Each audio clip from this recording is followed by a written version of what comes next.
Hello, everybody, and welcome to this episode of Coaches with Coffee. I'm here with fellow career coach Ben Wood, and we're coming to you from the Son Tra Marina Café. And today we're going to be talking about probably some of the most crucial and important sections of your CV. And we're going to start off by really discussing the About Me section or your executive summary section. And there's a lot of different ways that people do this, and coaches differ on how this should be set out and what needs to be said. But we're going to be talking about this, and you're probably going to see a difference of opinion here and there, but as I said, there's no 100% right way to do it, and there's no 100% wrong way to do it. So what we're going to do is see if we can combine forces here and give you what we think is best practice. Cool. Well, let's get into it. So for me, look, I've been writing CVs for a long time, and for 10 years, and I have pretty much a formula for building this. This is a really important statement on the CV. But the very first sentence, and this is something we've discussed in the past actually, and it's actually quite interesting as two coaches with different methods, but we sort of came to the same conclusion. I think you call it your professional identity. That's right, yeah. And I was sort of taught when I started writing CVs about this professional value proposition. Yeah. So exact summary up the top, the first sentence should be who you are, right? And your profession. I am a project manager. Yeah. Project manager with 10 years of experience. I specialize in XYZ. So capturing that, your brand in one simple sentence is the strong start that you want. It's the first bit that the reader's going to read, and the recruiter reading that immediately positions you as the match to the role that they're recruiting for. So, I am a business analyst. Yeah. I am a finance manager. That's how I start off.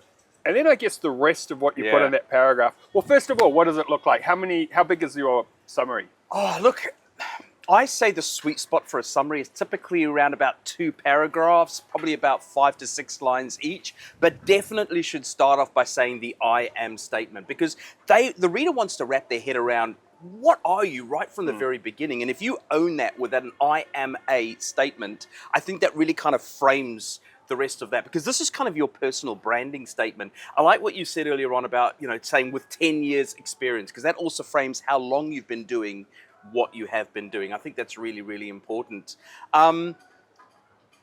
What else can we say about this? There's lots of things that we can say about this. What do you think? How long do you think it should typically be? Well, I'm interested you said that, because I try to be really disciplined to make the executive summary paragraph 3 to 5 lines maximum. Yeah. And that's it. Okay. Which is quite hard actually, because there's a lot of things that you want to say. So you have to be very selective about what you actually put in there, right? And there's a range of different things that you can you could focus on there. So one thing, for example, is like your situation. Yes. So sometimes, not all the time, you have to kind of explain what's going on, right? So if you're moving from one sector to another, or maybe you've been overseas and you're a new migrant, or you're graduated from university, sometimes you have to cover that in that short summary there.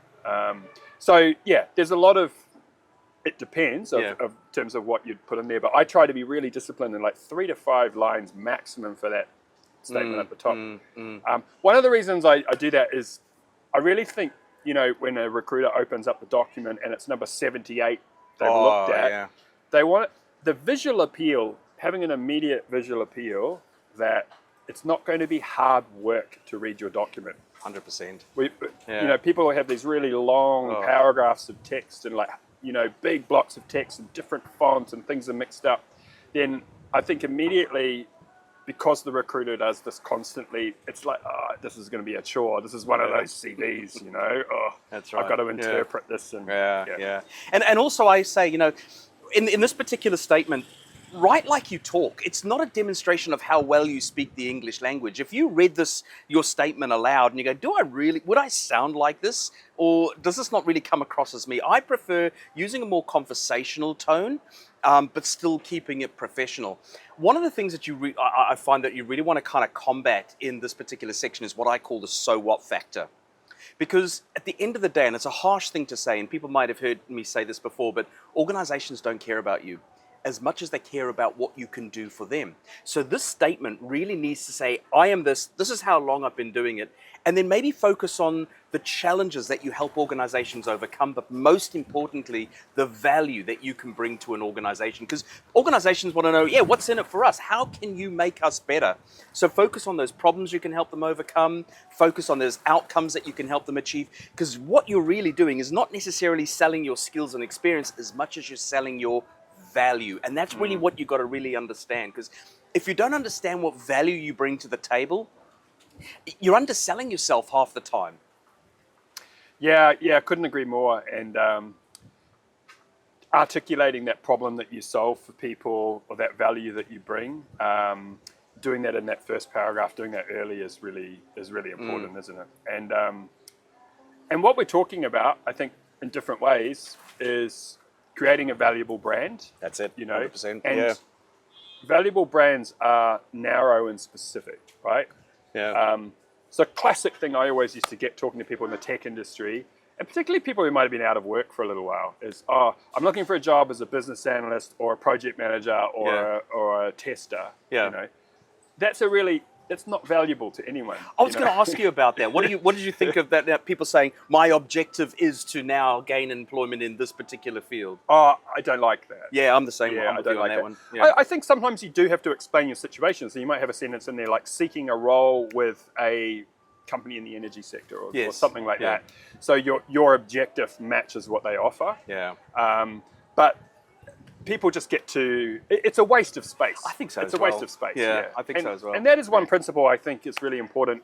You have to keep a lot of white space in the document, and every piece of information really has to fight for its right to be there. I call it prime real estate. Yes. That is prime real estate right there. And another thing that I think is really, really important is look at the language of how the job is worded. Look at the job description and start using some of their language. Language is the big connector. If I'm looking for somebody and I say, this is what I'm looking for, and you're using that kind of language to describe yourself in your summary, my brain is going to go, oh my God, this person sounds on paper exactly what I'm looking for. So I'm more likely to pick up the phone and going, you sound like what we're looking for. So look at the language that they're using. Use that industry jargon and terminology and start peppering it through that part of your CV into other areas as well. Sound the part, in other words. Yeah, absolutely. And also I think you need to take into account that sometimes there might be a junior HR person or junior recruiter who may not be an expert in your particular field, that may be reviewing CVs for an initial round to then pass on to the hiring manager. And they may not have the expertise to interpret your language versus what the language the company uses. Yes. So they might talk about sales operations processes. Yes. And in another company, it's the same thing, but it's described differently, like customer activation processes. So you're better off to match the language, right, where you can. Yeah, absolutely. What else can we say about the About Me section? Because it's a section that a lot of people really struggle with. The same in their LinkedIn profile as well. A lot of people just kind of go, man, it's just too hard. I'm going to put it in the too hard basket, and they skip it out. In fact, I was looking at a CV this morning that was completely missed that whole area, and they just dived straight into the, what do they go? Straight into skills section. That you've got to be able to frame it. This is what connects you to people is how you put yourself out there, and I think that's why it's really, really important that you understand, because this again is your brand at the end of the day. What other elements do you put on page? I mean, we could probably talk about the exec summary, like honestly, all day for with hours, different edge cases. Yeah. And I do think, like, I will go on a diversion for a second. One of the things that bothers me about a lot of the information we see online is that I think as a career coach, there's really no black and white way to do almost anything, right? Yeah. There are some best practices, but the answer, if someone says, how long should a CV be? The answer should always be nuanced. Like it depends should be the answer to most questions, right? Yes. It depends. Tell me about your situation. That's right. It depends. Show me the job. Yes. It depends what market are you applying into. All of those things, right? So for that reason, it's not always easy to go to black and white advice. I lost my train of thought. Well, we're talking about how long should a CV be? That was a question, right? Yeah. How long should it be? Oh wow! Look, I find the sweet spot is maybe 3 pages. I've read CVs that are 5, 6, 7 pages, and we don't have time to read all that. I find if it's 1 to 2 pages, that's all right if you're a junior. But if you've been in the workforce for 10 plus years, well then take that space. It's better to have too much information, I believe, than too little information. And I know that a lot of people try and use those fancy templates. Templates are fine, but the problem with using templates to put your CV is it restricts the amount of information that you can communicate in that. And people go, oh, I've got all these other things to say, but I couldn't fit it into the template, so I just cut it out. I think it should be your function over your form, as they say. So what do you think? How long should a CV be? I find the question annoying. I honestly find it really annoying. Then why did you ask me? Because it depends. No, you asked me. No, look, it depends. I think, yeah, there is a sweet spot. Australian job market around 3 to 4 pages for someone who is experienced. But here's the thing, right? No one ever didn't get selected for an interview because their CV went to 4 pages. No. It's not about that. And page 1 of your CV does all the heavy lifting. Yeah. It's honestly 80-90% of the impact is from page 1. And a lot of the pushback on CV length is because recruiters have to deal with poorly written, terrible CVs, and they've got a couple of questions in their mind. So your CV says on page 1, consistently exceed sales targets. Yes. Awesome. Sounds like our guy, right? Yeah. Then the recruiter's like, okay, this person looks good. I want to find the evidence. So where did they do that? And if they've got to then sift through like 3-4 pages of ChatGPT slop and nonsense, and they can't find any evidence of where you met, what target did you exceed, by how much, what were you selling, what employer, then it's kind of, you've lost that opportunity. Yeah. So when recruiters, you hook them with the first page, this guy looks like a match, great, and then they'd look at page 2 or 3 to find a bit more evidence, right? Yeah. Or they might have a specific question that maybe might even not be in the job description. Like, has he worked with C-suite leaders before? You know, they might not have put that specifically in there, but it's a criteria they've got, so they might have a look to try and work that out. And that's where they get frustrated with long, poorly written documents, right? Yeah, that's it. Well, let's talk about another thing. I think we've covered that section quite well. What about your skills section? This is a section that sometimes people bury right on the last page of a CV. I think directly underneath your About Me section, you need to be having your industry expertise or your skills section. What is your advice for laying that particular section out? What do we need to focus on there in your experience? Pretty simple, and it's kind of formula driven for the way that I write CVs, is that it's probably around 6 to 8 bullet points that match the selection criteria of the role. Yeah. So it's really that simple. And if you're serious about your job search, over time you will build more bullet points than you need, and you'll have a master CV, which I recommend. Yep. And you'll tailor that CV to select the bullet points that are relevant for that role, but not too many. I'm not a big fan of these big long laundry lists of all these skills. You know, some people put about 20 skills. Everything you could imagine, right? No. And make sure they're relevant. And they're just words, right? Yeah. Stakeholder management. Well, what does that mean? Exactly. Right? Exactly. So if stakeholder management is a critical part of it, put it in a bullet point. Talk about how many years you've engaged at an exec level, the types of stakeholders you've worked with. Or, tell me who you've worked with. Give me a bit of substance. Yeah. And less is more, right? You want to tick the criteria. But do it in a, where possible, evidence sort of fact-based way, rather than just putting bullet points in. Because what they're looking is, they're saying, right, we're looking for somebody who's got these particular skills and experience. And if you match that in your CV, and they're going, I'm looking for someone who's got this, this, and this, and they look at your CV and you've mentioned that, or you've used similar language to that, they're going to go, this guy looks like the type of person that we want. So I believe that this particular part of the CV should always kind of be tailored to the role. Yeah. Be what they need you to be. Don't put in other stuff that is irrelevant, okay? Like stuff that maybe you were skilled 20 years ago, but you don't use those anymore. So be what that job needs you to be. Analyze that key selection criteria and say, where have I got that match? And then being able to put that into that space as well, I think is really, really important. So Johnathan, I'm interested because we've got different approaches. I actually have not yet seen a CV you've written. Yeah. I'll show you mine one day. You can show me yours. But what does your page 1 look like on your CV? Well, to be honest, I haven't written for CVs for many, many years, but I've become really good at critiquing them because I know exactly what you need to write and how it needs to look. I think the first part of the first page of your CV is probably your most important part. Before you even get on to talking about, your career history, that first, I call it the first half or the first third of your first front page is your sweet spot. This is where their attention is going to be focused the most. So this is why you got to hit them hard between the eyes, and that's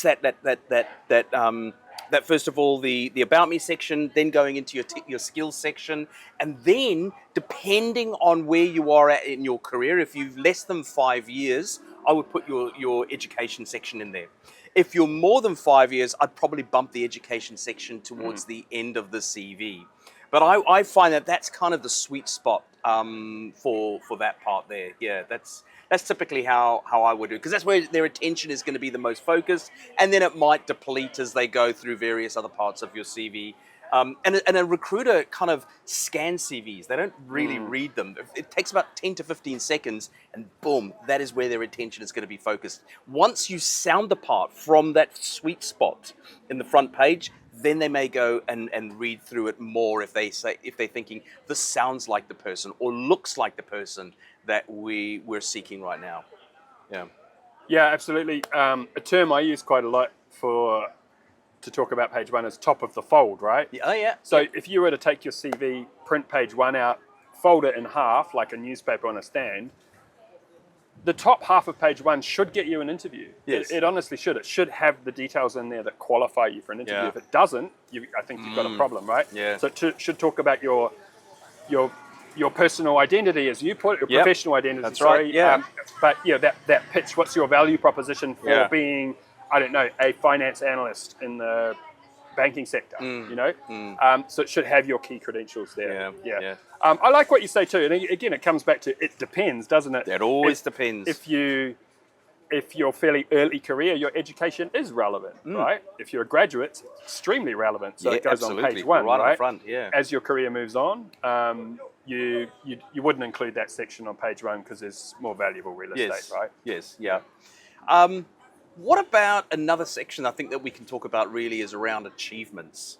Where do you feel achievement should sit in your CV? Because I see some people put it right at the beginning, and some people, like I personally believe, it belongs in the actual jobs itself. What are your thoughts on writing about your achievements? I do them underneath the role in the professional experience section of the document, short summary of each role and key achievements. But what I also do is cherry pick out some of the best and most relevant ones and put them on page one. And sometimes there's a little bit of duplication. Yeah, that's like fine. You might have a very simple description of like an impressive project. Yeah. You might have like an award you won. Won an award for outstanding delivery on this project, and then you might repeat that under the role, but there's a bit more detail there. It says what you did, why did you win the award, So there's a little bit of duplication. But I do key achievements on the cover page, page one, I should say, and then underneath each role. And so when it comes to writing about achievements, what's your kind of format? How do you have a formula? I've got a formula that I use when I help people say, what are your achievements? What is, because that's really your achievements is a demonstration of your kind of like your skills and experience in action. Do you have a particular format that you use? No, I don't, but I've seen some good formats, formula for it. It's all about evidence and facts, right? That I think pretty much every single sentence in your CV should have facts, names, numbers, always dates, details. So that's the approach, and this is actually what takes the time. Is when I work with clients, is we need to ask them. How long was the project? What was the size of the team? So what was the scope, in other words? You mentioned you improved the process. Well, tell me what the before and after was, and let's put in a number there or something like that. So we can say improve this process performance by 20%, or so it's all about facts and numbers. I don't really have a formula per se. Okay, I use a little bit of a formula. I like the storytelling part of it, where I think to start off with something that was broken, dysfunctional in the organization. It could be a system, a process, or something like that. Start off with what was wrong, and maybe talk about what the impact that they had on the organization. What could they not do because of that problem? The next thing you want to do is talk about how you fixed it.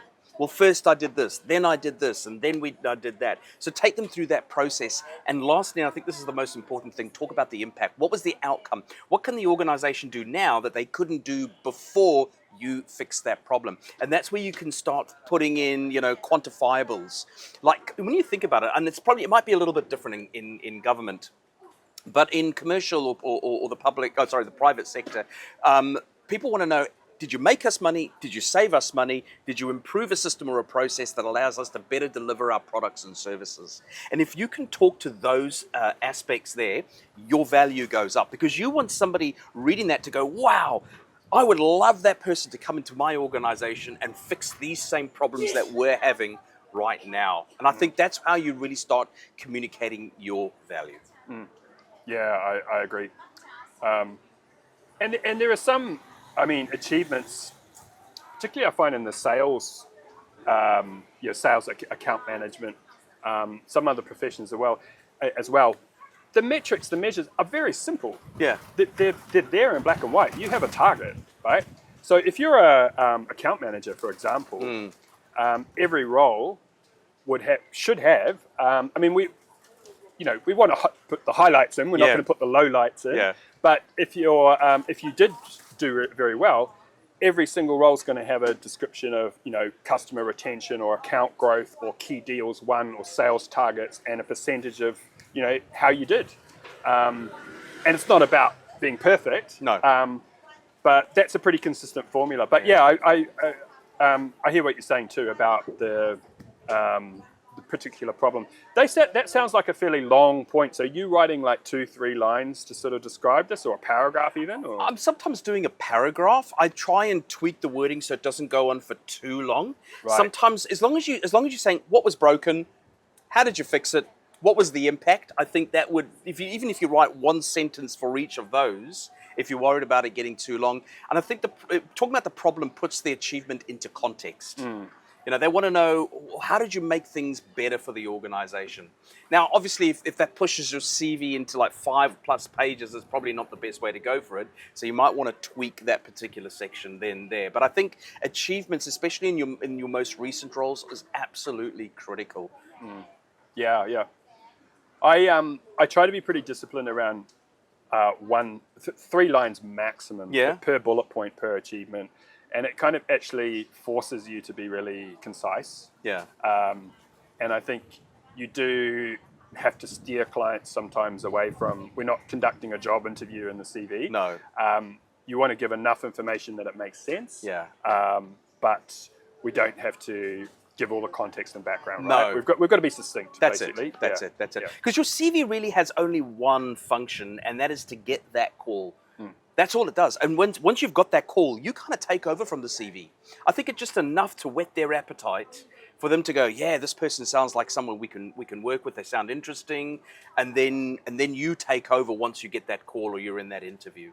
Yeah, exactly. And the recruiter screening call is going to be like, oh, hey, I see you did this in your last role. That sounds great. Tell me more. Yeah. Yeah. That's the job of the CV, right? Is to spark that interest. That's right. That's right. With enough detail, not just I performed really well against targets. Enough detail to actually get them to pick up the phone and pay attention, right? And I find there's always something. So many people say, oh yeah, that was just a basic role. I didn't really, this, that, and the other. And if you talk to people and you say, well, did you improve any processes? Did you train anyone on anything? Yeah. Did you get recognized for an award or anything? Did you work on any special projects? Did you stand in for your manager? Yes.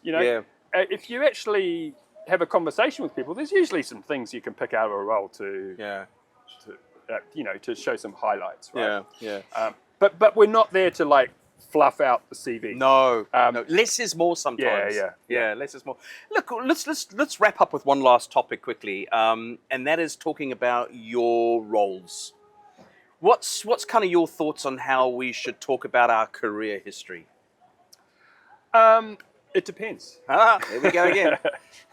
No, look, depends. I guess I usually follow having a short summary of each role. Yes. No more than 5 lines. So really 3 or 4 lines I think is ideal. Talk about the size and the scope and the scale of the role. That's right. So where did you sit in the organization? What was your function? And core accountabilities, Yes. and then maybe a couple of a sentence about your achievements. Yep. And then having a set of bullet points. Yeah. And I would recommend, I usually say sort of 3 to 6 bullet points for each role, but short ones, right? Yeah. And then as you go back in the history, diminishing level of detail. The older the role, the less the detail. That's right. The it depends part is sometimes you want to highlight a role that was 8 years ago. Yeah. Right? You might have advice for that. Well, this is where it gets a bit tricky, right? Yeah, If you worked in banking 8 years ago and you want to go back to the banking sector, well, you need to actually put a bit more substance in that banking role from 8 years ago to describe it in a bit more depth. That's the challenge, right? Like, this is the thing where people need customized specific advice, right? Rather than this one-size-fits-all formula. Yeah. Because you do get a few like edge cases like that. You can also have situations where you might just decide to cut the professional history off at a particular role. Just go, it's not worth putting anything past that. It's not relevant. I know. And usually we'd say 10 years, right? Yeah. But sometimes you might go, oh, well, that job 8 years ago, let's just get rid of that and stop there, right? Yeah. So there's no black and white rule really for it. No, there isn't. There isn't. You know, when people have had a long career history that maybe spans more than, say, 15, 20 years, what I usually say to people is focus on the most recent roles, maybe the last 10 years. And then what you can do is you can say, you know, you can cut it off, or sometimes people just put a timeline summary of all their roles they have and they don't go into any detail. One of the things that I do, especially if people are worried about ageism, for example, is say something like details of prior employment available on request. And that means you can cut it off around about the 10, 12, maybe 15 year mark. One of the things that I find, one of the most common mistakes that I think that people make especially when it comes to, you know, detailing their career history, is they talk about their responsibilities in the role. And I find that doesn't really add much value to your CV. As a recruiter, as a hiring manager, I'm not really interested in your responsibilities. I want to know what you actually did in that role. So focus on maybe the more complex aspects of those roles that you are working in. And sometimes, you know, when we go into a role, we get given these responsibilities, but the longer we've been in the role, the more we go outside of responsibilities. We take on other things. So focus on those sort of things as well. Sometimes people look at a role and maybe they've worked on multiple projects in a role. I say sometimes use a project-based approach. Like talk about individual projects that you worked on. Name of the project, scope of the project, how many people were there, what was the problem the project was there to fix, what was the process you used and to accomplish what you needed to do, and again, that's where your achievements can fit in as well. So sometimes people go for a project-based approach, and sometimes people look at the role in its entirety. But again, don't write about your responsibilities, write about what you actually did. That's kind of my personal approach to that.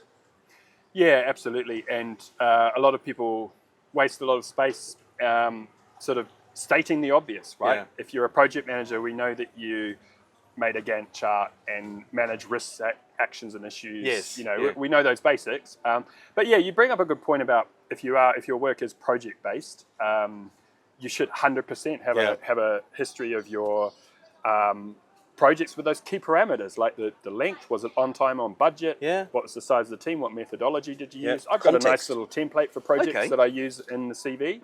And particularly for project managers. Yes. You know, knowing those specific details, I always say to my PMs, you know, you should know the budget, the timeline, the size of the team, the methodologies, the tech stack, all of those things, right?